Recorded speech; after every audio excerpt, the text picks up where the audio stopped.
ઓખા બેટ દ્વારકા ખાતે દાંડી હનુમાન મંદિરે હનુમાન જયંતિ નિમિત્તે ભવ્ય ઉજવણી કરવામાં આવી। આ પ્રસંગે આરતી, ધજા ચડાવી અને અન્નકૂટના દર્શન રાખવામાં આવ્યા। સાથે જ ભક્તોમાંથી મહાપ્રસાદનું આયોજન પણ કરાયું। ઓખા રોકડિયા હનુમાન મંદિરે લાડુનો ભોગ ધરાવી ભક્તોને મહાપ્રસાદ પીરસાયો। હજારોની સંખ્યામાં ભક્તોએ દર્શન કરી આ પાવન પ્રસંગનો લાભ લીધો।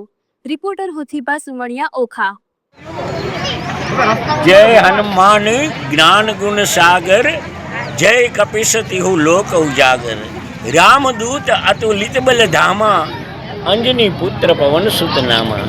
अंजनी ना पुत्र अने पवन ना सुत एवा महान दिव्य एटले सनातन धर्मना दीपक्यो, सनातन धर्मना रक्षक्यो के सनातन धर्मना पूजनीय एवा महान तपस्वी हनुमानजी महाराजनी आज महान जयंती उजवाई रही है। गामे गाम आखा भारत में सनातन धर्म लोगों ने एटली बड़ी खुशी है कि वाह हनुमानजी महाराज तमे तो अनेक लोगों भलू करनार छो, पण भगवान हनुमानजी महाराज के छे कि राम वगैरह मारू अधूरू छे बधु, मारा इष्टदेव अने हूँ एमनो सेवक।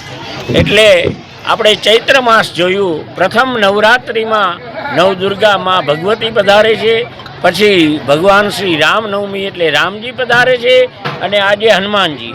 તો એટલો ઉત્સવ એટલે મહાન પર્વ એ અહીં ઉજવાઈ રહ્યું છે ઓખા મંડળમાં।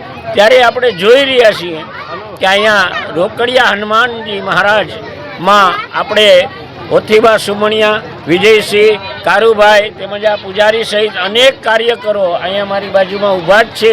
એ બધા જ કાર્યકરો ટેબલે બેઠા છે।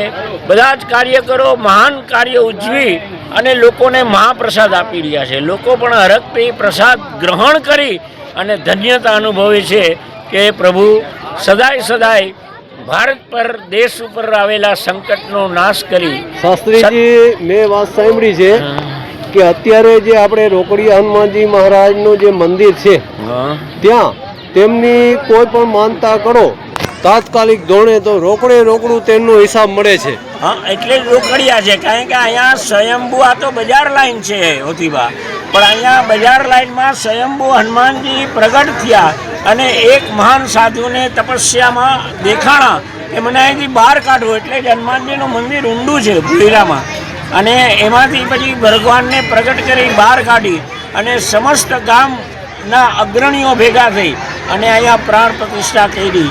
તે દિવસનું આપણે જે કંઈ માનતા કરે, કોઈ પણ બહેનો દીકરીઓનું હોય, કોઈનો એંગેજમેન્ટ ન થતા હોય, કોઈને કોઈ બીમારી ન જતી હોય, કોઈને કોઈ કામ પૂરું ન થતું હોય મકાન બાબતનું કે કોઈ, તો અહીંયા તરત જ માનતા લે છે ત્યારે તરત જ પૂરું થાય છે। એટલે આમનું નામ રોકડિયા રાખ્યું છે કે રોકડો હિસાબ। નહીં તો હનુમાનજી છે ને એનું નામ માત્ર રામ ભક્ત જ હોઈ શકે, બધા નામ ન હોઈ શકે, પણ જ્યારે હનુમાનજી દાદા જે કંઈ કામ કરે ને ત્યારે લોકો એને એ નામથી સંબોધે છે, એટલે અમને રોકડિયા હનુમાન કહે છે। બાકી હનુમાનજીનું પૂર્ણ નામ તો છે શ્રી રામ ભક્ત હનુમાન મહારાજ की जय। આજે 2023 હનુમાન જન્મોત્સવ ઉજવાઈ રહ્યો છે, ત્યારે લાખો યાત્રિકો અહીં દર્શનનો લાભ લે છે અને પ્રસાદીનો પણ લાભ લે છે। એ સિવાય આપણે જોવા જઈએ તો આ આખો આઈલેન્ડ અવિનાશી છે અને અનુષ્ઠાનિક છે। અહીંયા આખા દેશમાંથી સાધુ સંતોએ આ ટાપુઓ પર આવી અને અનુષ્ઠાનો કરેલા છે અને અહીં જે અનુષ્ઠાન કરે છે એનું અનુષ્ઠાન સફળ થાય છે। બીજું અહીંયા બાજુમાં જ 84 ધૂણી છે। એ 84 ધૂણી અહીંયા નવનાથ એટલે નાથ સંપ્રદાય એકદમ ફૂલ્યો હતો અને નવનાથોએ અહીંયા તપસ્યા કરી છે અને તપસ્યાના અનુરૂપ અહીંયાના 84 ધૂણા છે।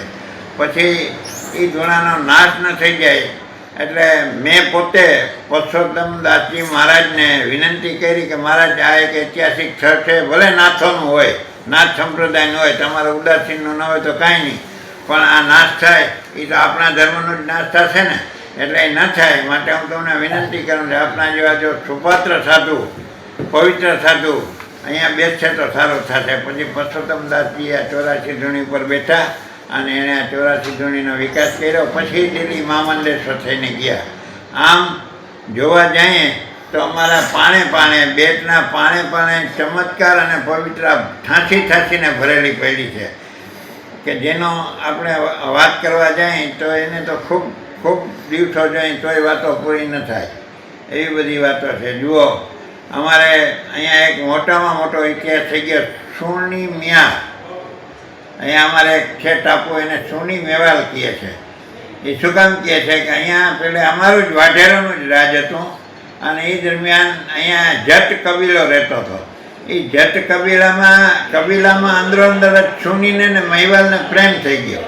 એ પ્રેમ થયો એટલે એક જ કબીલામાં તો એક જ ગોત્ર એ હાલે નહીં ને, એટલે કબીલાએ કબૂલ કર્યું નહીં, અમે મારી નાખ્યા ને.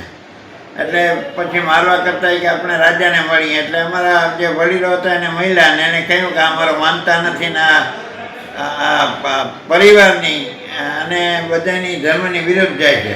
પછી અમારા દાદા એને સજા દીધી, સુણીને અહીંયા રાખીને મેવાલને એ ટાપુ પર મૂકી દીધો. એટલે બે સામસામે બેઠા અને પ્રેમમાં એની બે અહીંયા મર્યા છે. એ એક અમર ગાથા છે સુણી મિયારની. અને અત્યારે બધા અમારા ગામના લોકો, મઠિયારા લોકો સુણી મિયાર તરીકે એને ઓળખે છે. ક્યારેક એમની કોઈ જવા જેવું